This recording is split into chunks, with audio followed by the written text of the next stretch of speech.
So moving on to punch defenses. All right, gentlemen, please demonstrate the first technique.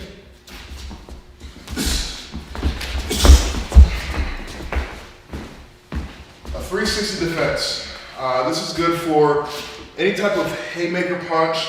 It's even good for if somebody has a knife, a screwdriver, a baton, as you'll see earlier or later on when we show you some stick defense and knife defense.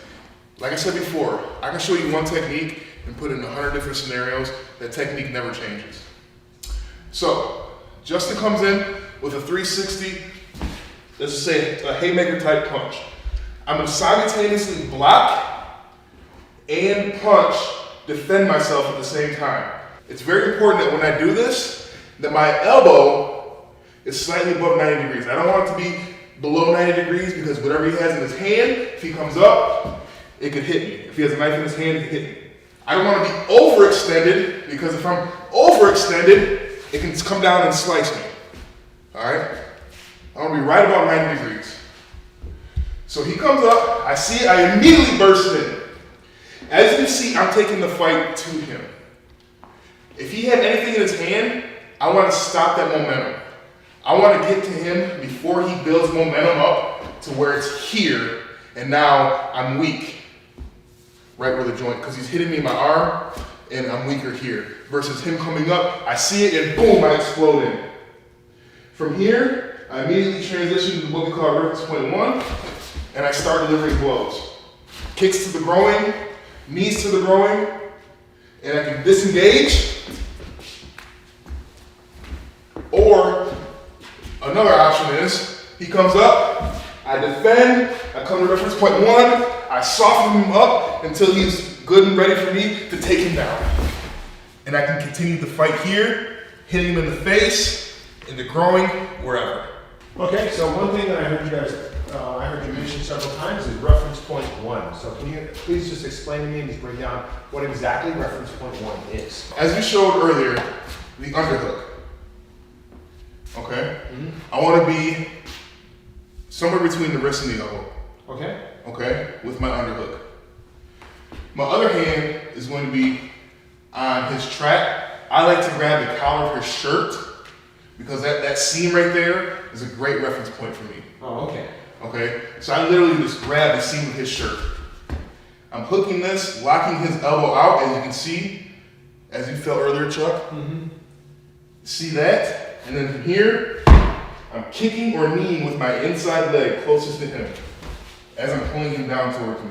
Okay. This right here is reference point 1. Okay, so the grip is reference point 1, or that particular grip This stance here is reference. This position right here is reference point 1. Okay. My elbow is down, and I'm keeping him away from being able to shoot in on me. Okay. And take me down. Okay, so that's reference point 1. Correct. Okay, great. So Justin, earlier I heard you saying that this technique or a similar technique was originally developed for police and military.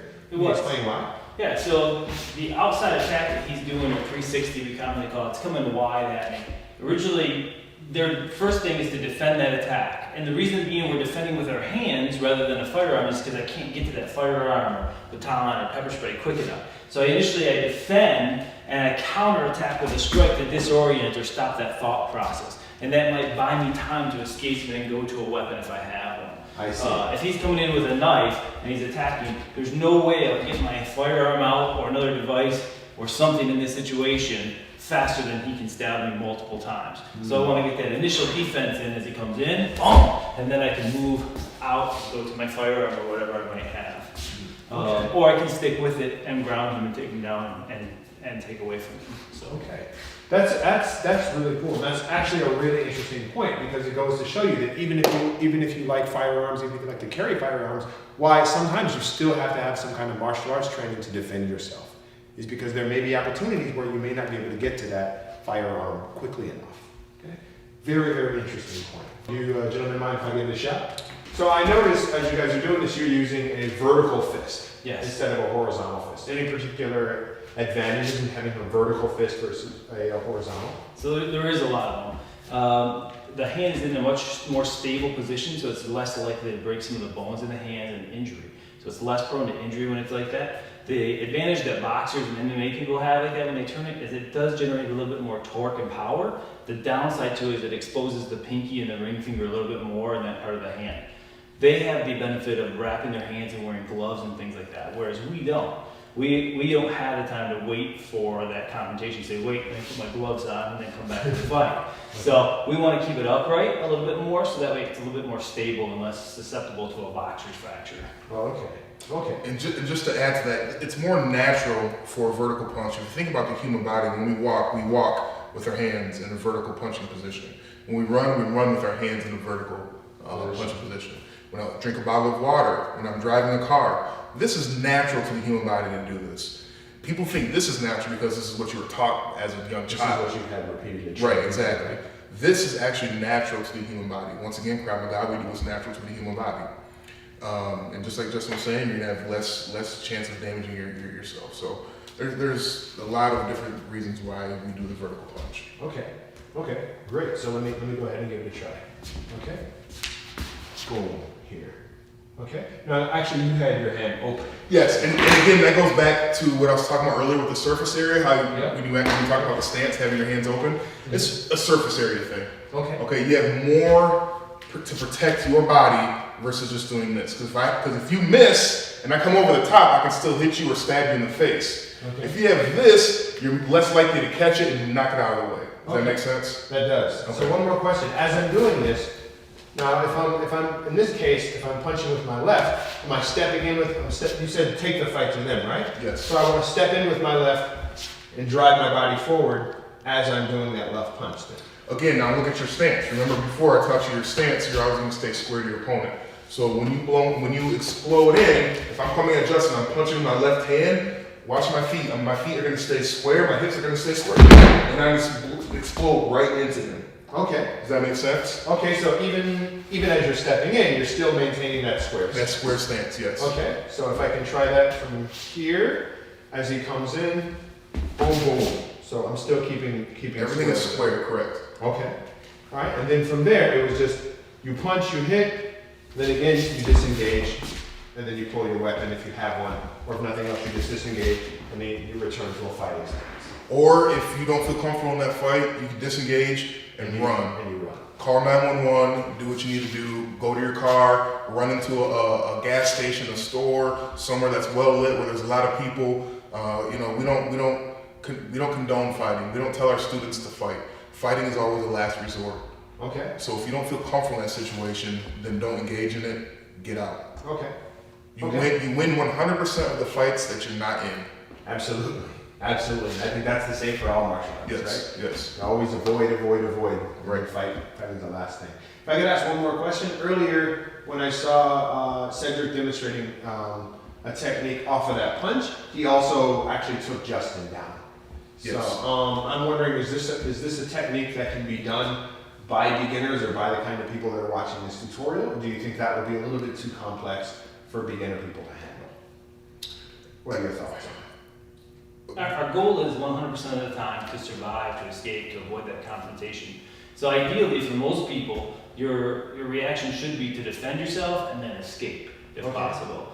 There's a lot of takedowns in the system for police, military personnel, things like that. Or even people that have the ability to do that. Maybe they spend a little bit more time training. So it is just a step advance. It's not difficult, but it's a little bit more advanced because you're staying in the fight longer than you may necessarily need to, if that's not your goal at the end, to arrest and control that person.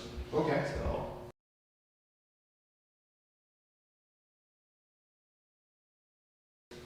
Okay, well, let's move on to the next punch then. Or the next kind of punch counter. Okay, so for this next punch defense, it's just gonna be for a straight line attack. We went over the 360 defense, so that's for anything that comes from the outside. Those haymaker punches, those wild stabs. This time I'm talking about a straight line attack. It could be a straight punch, or it could have a knife in my hand and it's gonna stab Justin. Justin's just gonna do what we call an inside defense. So if I come and I punch at Justin, he's gonna blade his body and redirect my arm away from him. And at the same time as he does that, he's gonna explode in and attack.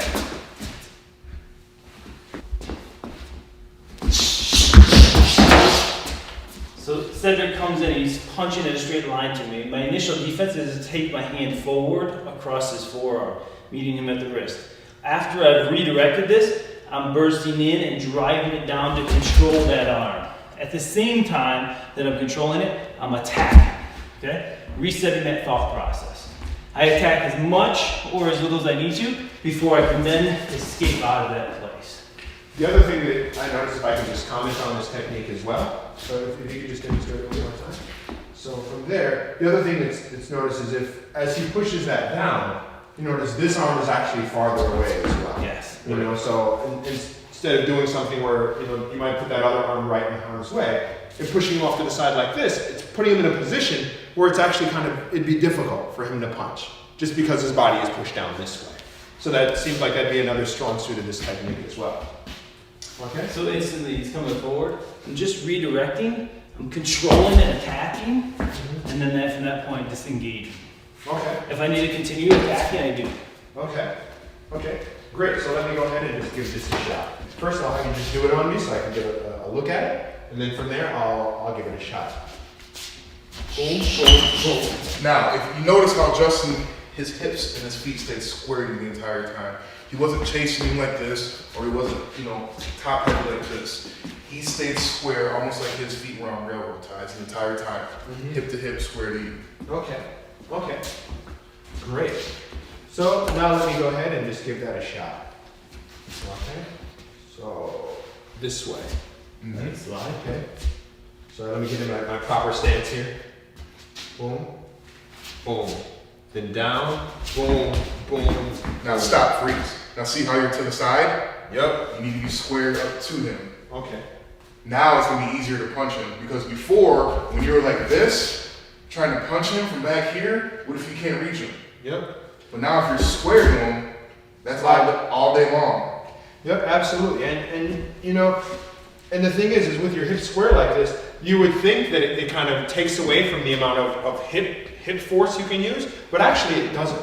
So even from here, you can still really just put your hips behind those punches, just like if you were doing your typical reverse hand punch in martial arts. It's a little bit shorter, it's a little bit tighter, but you can still actually get your hips in there. Okay, so let's try that just one more time. So from here, as he punches, boom, boom, boom, boom. Okay? Good. So just one more thing about it. So we talked about how there's multiple defenses or multiple attacks, and we have one defense for it. So with the 360, you generally have, you know, whether it's an open hand, a closed hand, or a knife, or a rock, you have that one defense. The same thing happens with this. So essentially you're punching me, and I have this one defense for this. I can use that same defense, so now you go to push me. Okay. And I defend against it. You Okay. come in to choke me and I catch it early enough, I defend against it. So one defense for those multiple scenarios. Anything that comes straight line at me, I use that same defense for. Okay. So I've just got one more question. Let's say that same straight punch is coming up to your face instead of coming towards your chest. So I noticed when it was for your chest, it was very natural to force that down. Now, coming up to the head, that means a much greater distance that you need to push the arm down on. You still use the same technique? Same technique, but not necessarily, it may not go that far down. So as it comes at my head, as you do it here, I may just be here and then drive it. I'm aiming to drive this into you here. Where the rest of it goes is up to you. Okay. Gotcha. All right. Very cool. Okay, so now let's move on to the next punching technique. Let's see, I want to ask you guys, what kind of defense do you have against uppercuts? Because, you know, I mean, you've all seen that thing where two guys, they're up close like this, you know, and then, you know, sometimes they might go for an elbow, sometimes they might go for the place here, but other times you'll see somebody grab and then go for this kind of an uppercut to the stomach. Okay, I think that's a very realistic or very possible scenario for kind of guys that end up getting engaged with each other in some kind of street self-defense or things. When they're really close in like that. They just grab and just boom, go for an uppercut. Okay, so go ahead. I'd like to see what kind of defenses you have against that kind of uppercut scenario. Absolutely. So generally, it's one of those two things, the inside defense or the 360. It's probably going to depend on the distance of you and how much time I have to react. Okay. So if you're getting close like that, I'm generally just going to use that inside defense against that uppercut and drive in and punch. Okay. If it's a little bit farther away, I may just use 360 defense and punch. Okay. So keeping with that, still same principles, we want to keep one defense for multiple different attacks. Okay, so then just to reiterate that, just to kind of recap it, 360 is when the arm is going out like this. Yes. Okay, and it's always one arm out, the other arm counter. One arm out, the other arm counter. One arm out, the other arm counter. Okay, so inside is when it's just blading like this, meaning you're turning the body sideways, and then you're using that forearm to just drive the other hand somewhere. Yes. Okay, so it's always going to be one of those two. Yes. Okay, so if it's a punch, a straight punch to the chest, I'm just blading like that. If it's maybe a punch to the face, it's the same thing. And then down, boom, boom, boom. If it's any kind of an outside or circular motion, then it's going to be that 360. Even if it's an uppercut, boom. I guess in that case, that was a really small uppercut, so you could probably blade that. But if it's bigger, same thing, 360. If it's small, boom, then you blade it. Okay? Okay, very cool.